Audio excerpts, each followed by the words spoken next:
Hi, beautiful people. Welcome to the Fort Salem Library, where we read you your fanfiction. So sit down or don't, relax or don't, and enjoy these stories in a way you have not before. We at Fort Salem Library do not own Motherland Fort Salem or any of the related characters. The Motherland Fort Salem series is created by Elliot Lawrence and owned by Freeform. This story is a work of fanfiction and is meant for entertainment only. We are not making any profit from these stories. All rights of the original Motherland Fort Salem story belong to Freeform.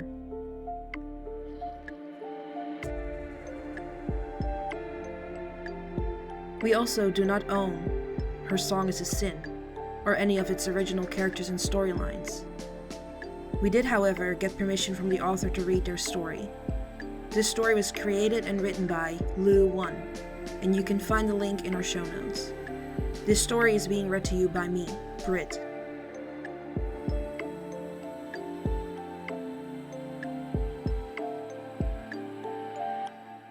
Her Song is a Sin, Chapter 9. Fuck her, Abigail suggested. Abs, Tally hissed. Raelle looked between her two best friends. She had met Tally at a small cafe near the FBI headquarters during the Redheads' lunch break, and their former unit mate had joined them. Abigail, who had a couple of weeks of leave, was staying with Tally at her apartment for a day or two, and then planned to join her parents in New York for the annual Bellwether Oktoberfest.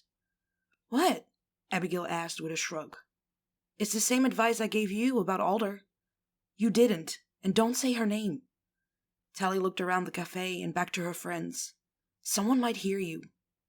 Well, it was almost the same, Abigail insisted. Tally waved her hand, and look what's happening now. Wait, what did I miss? Raelle asked. You mean while you were out clubbing and having sexy photos made with Scylla Ramshorn? Abigail joked. This time both Raelle and Tally hissed at their friend to shut up. I still can't believe you did that, Ray, Tally said. Yeah, well, she was having a tough time and I thought I could help her out. I mean, it was just a few pictures. Uh-huh. You always were the one to help out, Abigail said, taking a drink of her espresso. I like to fix things, Raelle admitted. Yeah, situations, people, Abigail continued.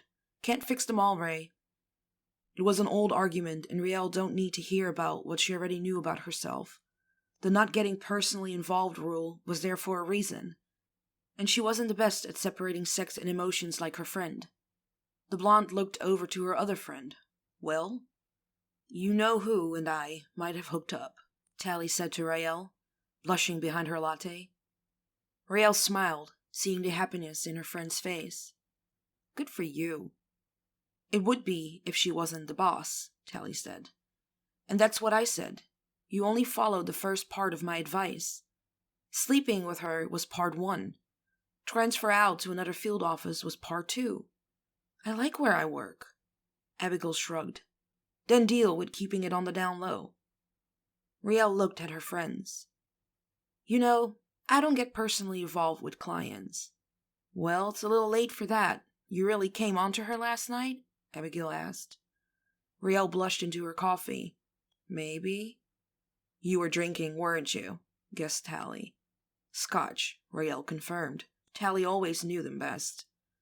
Abigail shook her head.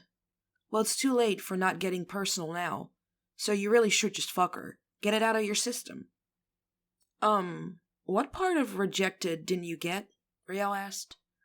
But you said she's been coming on to you since you got there, Tally protested. Yeah, but she comes on to everybody, Raelle said. Sexy siren, remember? I don't know, Ray. I've never known you to meet a girl and her to tell you no. It's that whole, excuse me, ma'am, did I leave my boots under your bed southern charm you've got going on. Raelle laughed. Scylla's different. She's bi and has a pulse. You didn't try hard enough, Abigail accused. No, I didn't push. Abs. From what I see, everyone wants something from her, but no one actually gives a damn about what she may want. They didn't even warn her about what was happening because it might mess up her chances for an award if she freaked out. You really like her, don't you? Tally asked, squeezing her friend's hand.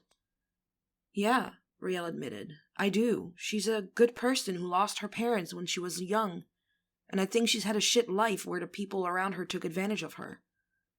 We all know being rich and famous is shit, Abigail said. And she did know. Growing up in one of the most influential families on the East Coast, with deep ties to the military and politics, had made her life very difficult. She spent most of her career just trying to measure up. She understood what it felt like to have people constantly expecting something from you. Well, maybe you should try to get to know her better, Telly said. I mean, the more you know, the more we can figure out about this case. And you really don't think it's a hoax? Abigail asked. No, Telly answered. Most of the stuff is still at the lab, but we do know that those photos were not faked. They are real pictures of a very real murdered person. So what, a stalker or someone she knows?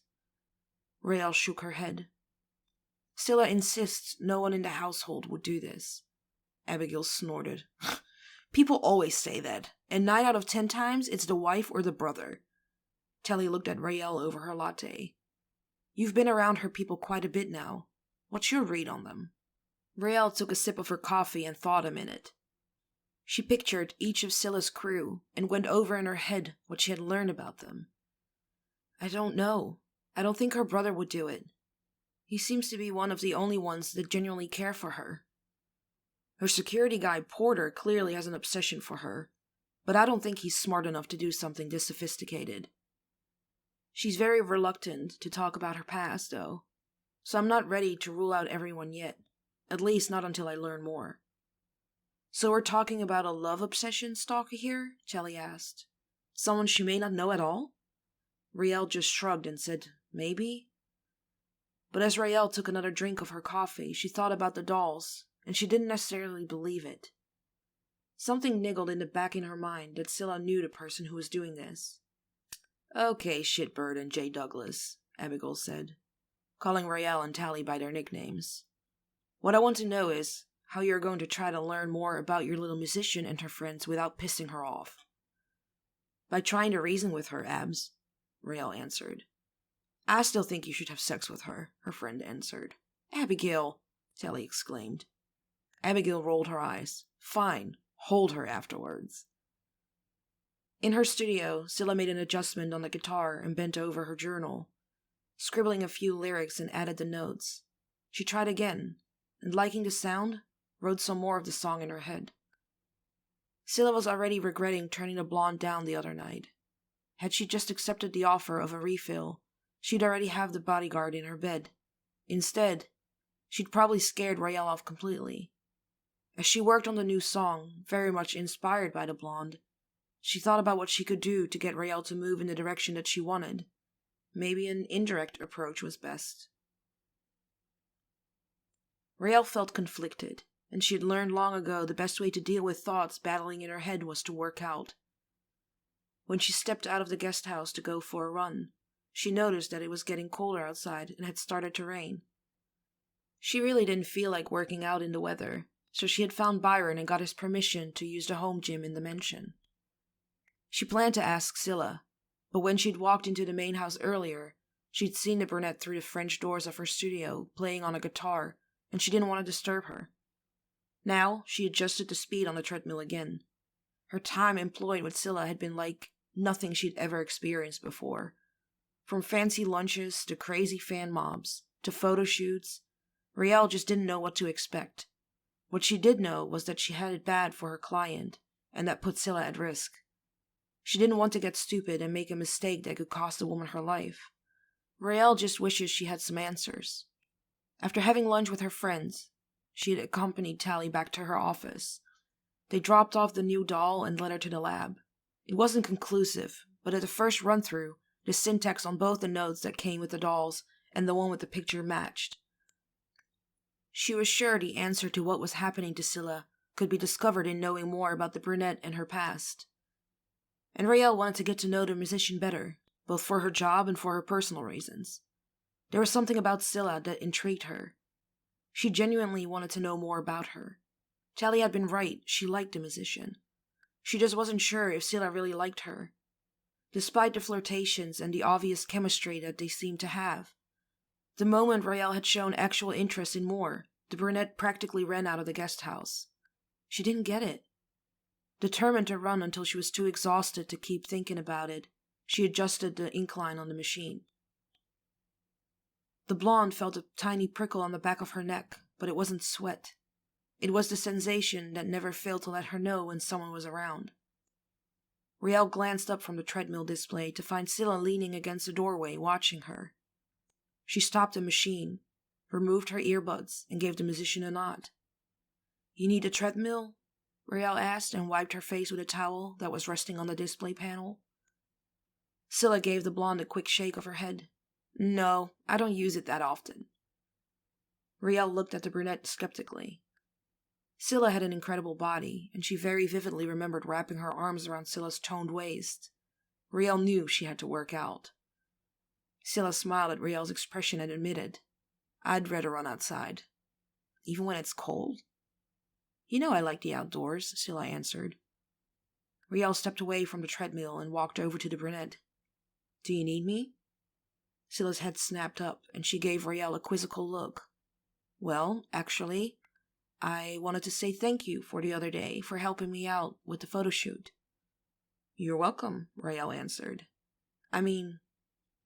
I'm really glad that you are here." The brunette stepped into Raelle's personal space, and the blonde's pulse quickened. It was going a hell of a lot faster than it had been when she'd been on the treadmill. "Me too," Raelle admitted. Scylla looked up at the blonde, her voice faltering, and she fought to get the words out before she lost her nerve. I have a problem." Raelle corked her brow and waited for the musician to continue. "Well, our conversation the other night kinda got me thinking. I like to go out now and again, and with the concert schedule and with what happened at Beltane, I haven't been out in a long time." "You go out to lunch with Byron and his friends every week," Raelle said. "That's not what I mean," Scylla quickly answered. "What did you mean?" Raelle asked. "If you want to go out to dinner with some friends or something like that, then I'm going to need to know who, when, and where, although I strongly object." "Raelle," Scylla interrupted. God, as she was off her game. "Scylla, you know that I have to be with you," Raelle said, mistaking the brunette's interruption as an objection. "Raelle," Scylla tried again. The stubborn bodyguard being with her was exactly what she was trying to accomplish. "I was thinking that you could take me out. It's not like I can go out on a normal date with someone with you right there, especially if we want to." Raelle's brows shot up. "A date?" Scylla stammered on. "Anyway, I just thought that if we went out together—" "Hey, you found the gym," Helen said as she bounced in and interrupted the brunette. Scylla turned to her groundskeeper-turned-limo driver and shot her a glare that could melt glass. Helen had seen that look many times before from Scylla, and she immediately apologized. "Oh shit, I'm interrupting. I'm sorry." "No, Helen, it's all right," Raelle said. The interruption gave her time to think about what the brunette had just proposed. It was confirmation that the brunette did like her. Now she had to decide what to do about it. A big part of her wanted to say yes, but the professional part of her still knew it was a bad idea, and she should definitely say no. Scylla visibly swallowed and closed her eyes. The expression on her face reminded Helen of when they were little kids and had got caught staying up late and watching horror movies. A couple years down the road, they'd also been caught doing other things by Scylla's parents when they walked into Teen's bedroom without knocking. Helen cringed as she realized just how badly timed her interruption was. "I'll talk to you later, Ray. Just think about it, okay?" Scylla said, suddenly feeling very idiotic for even suggesting such a thing to the bodyguard. Raelle nodded, already trying to figure out how she was going to say no to herself, and more importantly, how she was going to say no to Scylla. Helen watched as the musician made her escape and glanced over at Raelle, who was also watching the brunette, a contemplative expression on her face.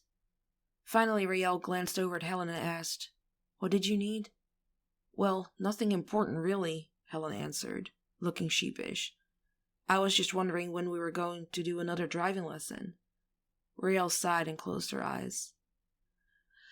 Maybe in a few days. I still have to look over Scylla's new schedule for the rest of the week. Oh, okay.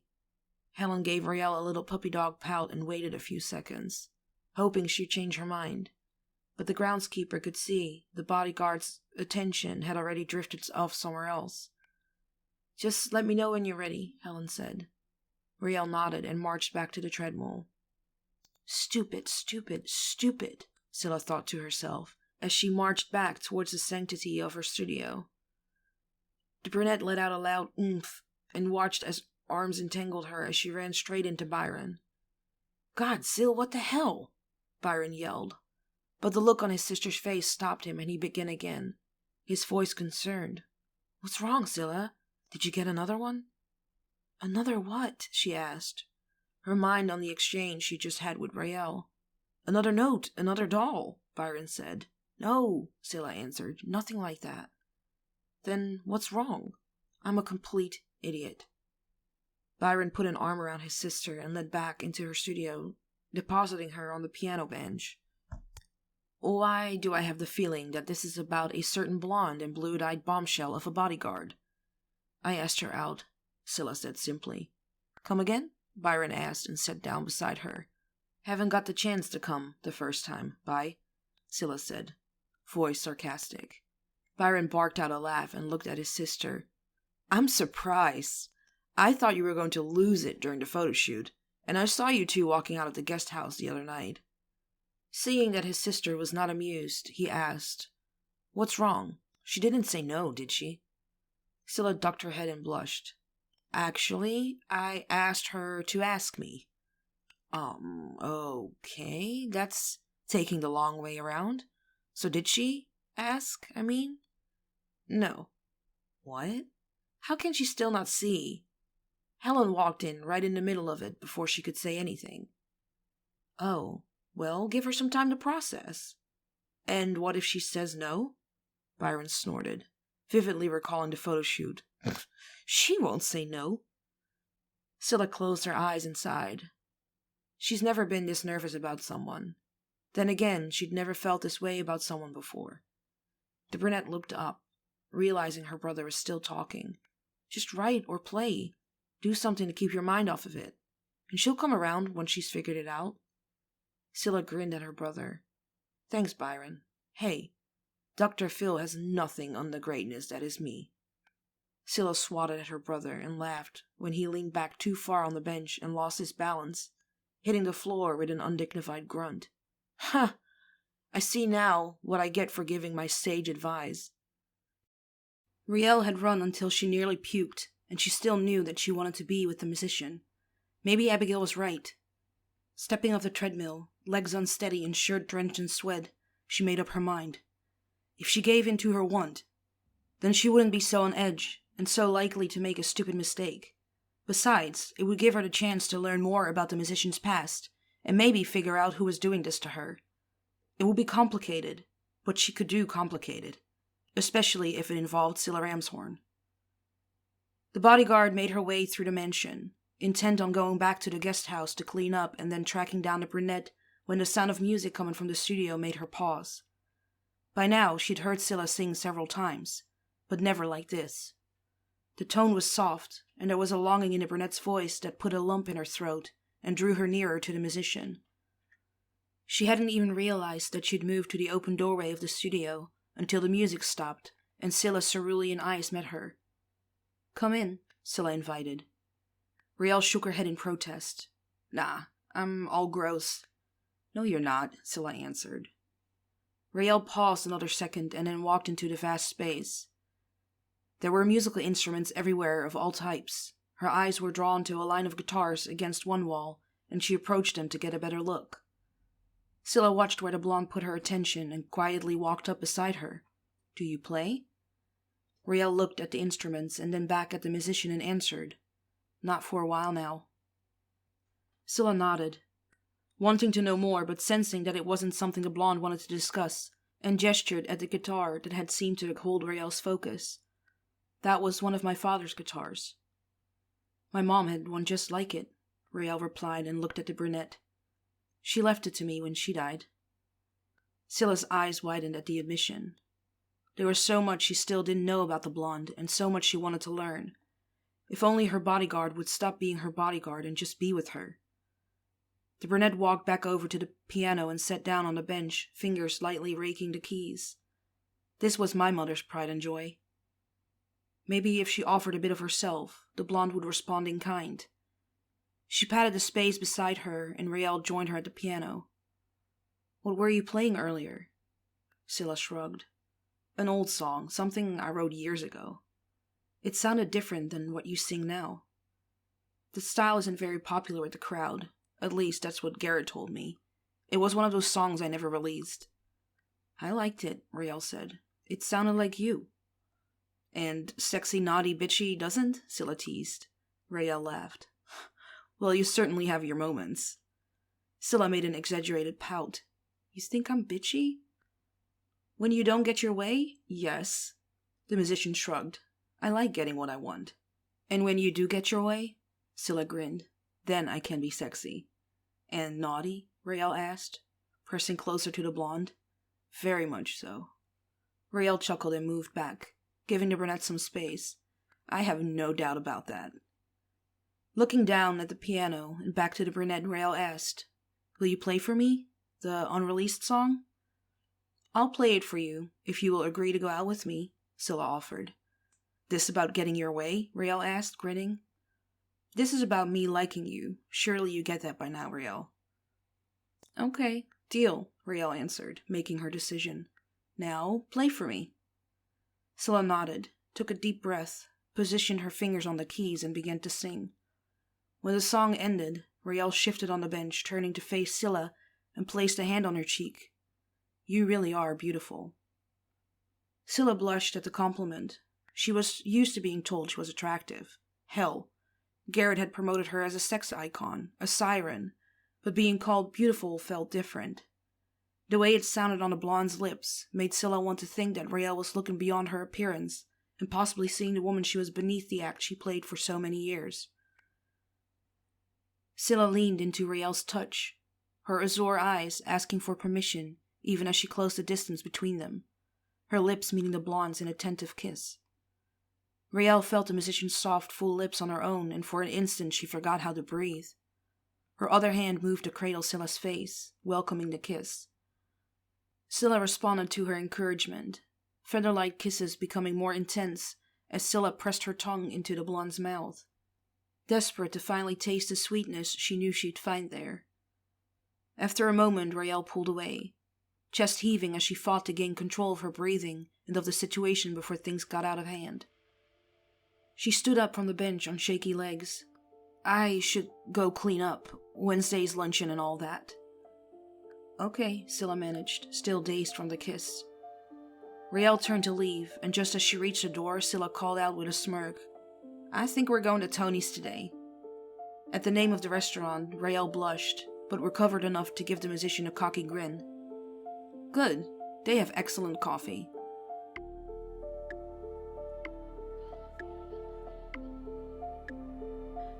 Please find the fanfiction you just listened to on Archive of Our Own and leave the author some love. Without them, this wouldn't be possible, and we want to thank them from the bottoms of our hearts for creating these amazing stories and keeping the show alive.